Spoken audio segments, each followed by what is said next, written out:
ರಾಮನಂಥ ಮಗು ಪಡೆಯೋದಕ್ಕೆ ತಾಯಂದಿರು ಚಿಂತನೆಯನ್ನ ನಡೆಸುತ್ತಿದ್ದಾರೆ. ಮಂದಿರ ಉದ್ಘಾಟನೆ ದಿನವೇ ಮಗು ಪಡೆಯಲು ಸರ್ಕಸ್ ನಡೀತಾ ಇದೆ. ಜನವರಿ 22ರಂದೇ ಹೆರಿಗೆ ಡೇಟ್ ನೀಡುವಂತೆ ಮನವಿಯನ್ನ ಮಾಡಿಕೊಂಡಿದ್ದಾರೆ ಕೆಲ ಮಹಿಳೆಯರು. ಅಯೋಧ್ಯೆ ರಾಮಮಂದಿರ ಉದ್ಘಾಟನೆ ದಿನವೇ ರಾಮನಂಥ ಮಗು ಪಡಿಬೇಕು ಅನ್ನುವಂಥದ್ದು ತಾಯಂದಿರ ಚಿಂತನೆ. ಮಂದಿರ ಉದ್ಘಾಟನೆ ದಿನವೇ ಮಗು ಪಡೆಯೋದಕ್ಕೆ ಈಗಾಗಲೇ ವೈದ್ಯರನ್ನ ಭೇಟಿ ಮಾಡಿ ಸಲಹೆಯನ್ನ ಪಡ್ಕೊಂಡಿರೋದು. ಅಂದೇ ಸಿಸೇರಿಯನ್ ಮಾಡಿ ಅಂತ ಹೇಳ್ತಿದ್ದಾರೆ ಗರ್ಭಿಣಿಯರು. ರಾಮಮೂರ್ತಿ ಪ್ರತಿಷ್ಠಾಪನೆ ದಿನವೇ ತುಂಬಾ ಒಳ್ಳೆಯದು. ಖಾಸಗಿ ಹಾಗೂ ಸರ್ಕಾರಿ ಆಸ್ಪತ್ರೆಗಳಲ್ಲಿ ವೈದ್ಯರಿಗೆ ದುಂಬಾಲು ಬಿದ್ದಿದ್ದಾರೆ ಮಹಿಳೆಯರು.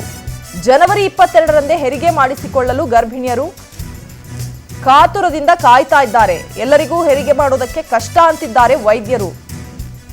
ನಿಗದಿ ದಿನಾಂಕಕ್ಕಿಂತ 1 ವಾರ ಹಿಂದೆ ಅಥವಾ ಮುಂದೆ ಆದ್ರೆ ಓಕೆ, ಅಂಥವರಿಗೆ ಮಾತ್ರವೇ ಅವಕಾಶ ಅಂತಿದ್ದಾರೆ ವೈದ್ಯರು. ರಾಮ ಜನ್ಮಭೂಮಿ ಅಯೋಧ್ಯೆಯಲ್ಲಿ ರಾಮನ ಪ್ರತಿಷ್ಠಾಪನೆ ದಿನವೇ ನಾವು ಕೂಡ ರಾಮನಂತ ಮಗು ಪಡಿಬೇಕು ಅನ್ನುವಂಥದ್ದು ಕೆಲ ಗರ್ಭಿಣಿಯರ ಆಸೆ. ಹಾಗಾಗಿ ವೈದ್ಯರಲ್ಲಿ ಮನವಿ ಮಾಡ್ತಿದ್ದಾರೆ, ಜೊತೆಗೆ ಕೆಲ ಸಲಹೆಗಳನ್ನು ಕೂಡ ಪಡ್ಕೊಳ್ತಿದ್ದಾರೆ.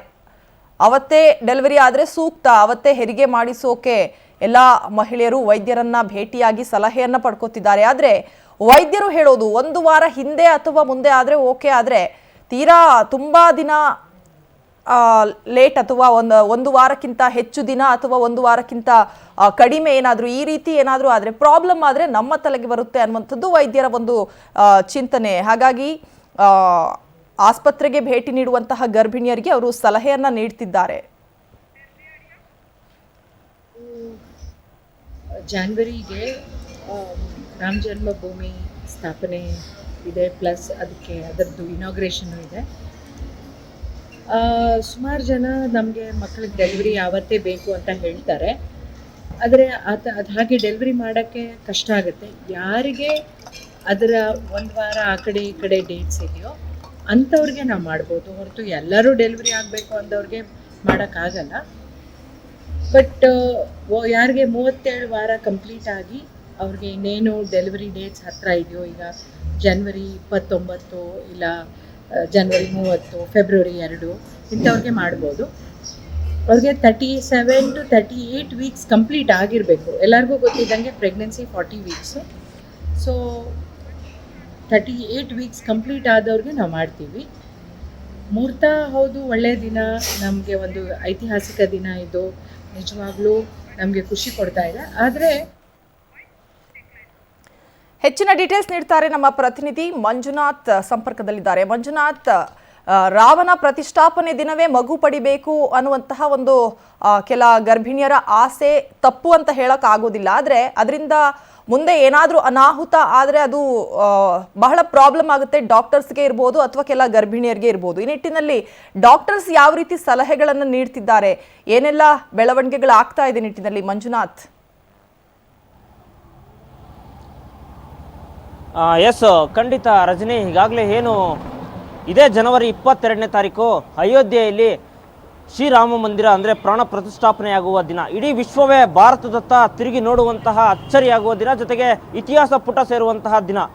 ಹೀಗಾಗಿ ಜನರು ಕೂಡ ಅವತ್ತಿನ ದಿನ ಏನಾದರೂ ಒಂದೊಂದು ವಿಭಿನ್ನ ರೀತಿಯಲ್ಲಿ ನಮ್ಮದು ಕೂಡ ಜೀವನ ಅಂದರೆ ಒಂದು ರೀತಿ ಬದಲಾಗಬೇಕು, ಅವತ್ತು ಒಂದು ಇತಿಹಾಸ ಪುಟ ಸೇರುವ ದಿನ ನಮ್ಮದು ಒಂದು ವಿಶೇಷವಾಗಿರಬೇಕು ಅಂತ ಒಂದೊಂದು ರೀತಿಯಲ್ಲಿ ಜನರು ಕನ್ಸ್ಕೊಳ್ತಾ ಇದ್ದಾರೆ.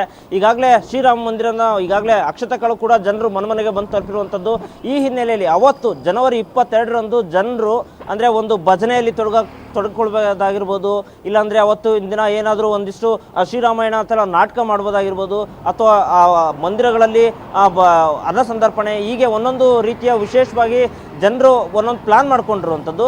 ಈ ಮಧ್ಯೆ ಅಂದರೆ ಈಗಾಗಲೇ ಏನು ಗರ್ಭಿಣಿಯರು ಕೂಡ ಅವತ್ತು ಜನವರಿ 22ರಂದು ಗರ್ಭಿಣಿಯರು ಈಗಾಗಲೇ ಏನು ಆ 22ರ ಹಿಂದೆ ಮುಂದೆ 1 ವಾರ ಡೇಟ್ ಕೊಟ್ಟಿರ್ತಾರೆ. ಅಂದರೆ 22 ಅಂತಂದರೆ 18, 19, 20 ಹೀಗೆ ಹಿಂದೆ ಮುಂದೆ ಡೇಟ್ ಕೊಟ್ಟಿರುವಂತಹ ಗರ್ಭಿಣಿಯರು ಈಗಾಗಲೇ ಆಸ್ಪತ್ರೆ ಡಾಕ್ಟರ್ಗಳನ್ನು ಭೇಟಿ ಮಾಡ್ತಿರುವಂಥದ್ದು. ಯಾಕಂದರೆ 22ನೇ ತಾರೀಕು ಅವತ್ತು ಅಚ್ಚರಿಯಾಗುವ ಅಂದರೆ ಇತಿಹಾಸ ಪುಟ ಸೇರುವಂತಹ ದಿನ. ಅವತ್ತು ಕೂಡ ಅಂದರೆ 22ನೇ ತಾರೀಕೆ ನಮ್ಮದು ಏನಾದರೂ ಗರ್ಭಿಣಿಯರು ನಮ್ಮ ಜನನವಾದರೆ ಮಗುವಿಗೆ ಜನನ ಆದರೆ ಆ ಮಗು ಏನಾದರೂ ಗಂಡು ಮಗು ಹುಟ್ಟಿದ್ರೆ ಶ್ರೀರಾಮನಂತಹ ಮಗು ಹುಟ್ಟಲಿ ಅಂತ ಹೇಳಿ ಒಂದಿಷ್ಟು ಗರ್ಭಿಣಿಯರು ಕನಸು ಕಾಣ್ತಿರುವಂಥದ್ದು. ಒಂದು ವೇಳೆ ಏನಾದರೂ ಅಂದರೆ ಹೆಣ್ಣು ಮಗುವಿಗೆ ಜನ್ಮ ನೀಡಿದರೆ ಸೀತಾಮಾತೆಯಂತೆ ಮಗುವಿಗೆ ಹೆಣ್ಣು ಮಗುವಿಗೆ ಜನ್ಮ ನೀಡೋದಕ್ಕೆ ಈಗಾಗಲೇ ಅಂದರೆ ಡಾಕ್ಟ್ರು ಬಳಿ ಹೋಗಿ ಈಗಾಗಲೇ ಅಂದರೆ 22ನೇ ತಾರೀಕೆ ನಮಗೆ ಆ ಡೇಟ್ ಏನು ಒಂದು 19, 20, 21, 22 ಹೀಗೆ ಒಂದು ವಾರದ ಹಿಂದೆ ಮುಂದೆ ಡೇಟ್ ಕೊಟ್ಟಿರುವಂತಹ ಗರ್ಭಿಣಿಯರು ಈಗಾಗಲೇ ಹೋಗಿ ಡಾಕ್ಟರ್ಗಳನ್ನ ಭೇಟಿ ಮಾಡ್ತಿರುವಂಥದ್ದು.